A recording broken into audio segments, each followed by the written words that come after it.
આ રીલ મારી છે ને કહેવાય ને કે જે લંડનમાં કોઈની જોબમાં કે કોઈના ઘરમાં છે ને દિવાસળી મૂકીને જે સળગાવવા જતું હોય ને એના માટે છે કે તમે અહીંયા છે ને તમારો લક્ષ્ય પૂરો કરવા આવો છો, તમે તમારો છે ને ધ્યેય પૂરો કરવા આવો છો, રાઈટ?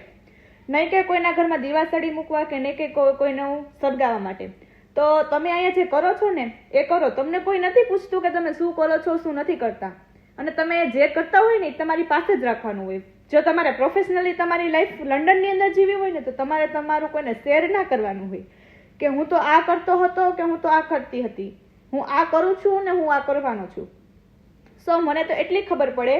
અને રહી વાત એ કે જો તમારા ઘરમાં તમારું ના ચાલતું હોય ને, તમારા ઘરમાં જો તમને કોઈ ના ગણતું હોય ને, તો જ તમે કોકના ઘરમાં છે ને દિવાસળી લઈને સળગાવવા જાઓ કે જેથી કરીને તમને એવું થાય કે આનું સળગીને રાખ થઈ જાય. તો જે કરો છો તે કરો, સમજાય ને એને વંદન.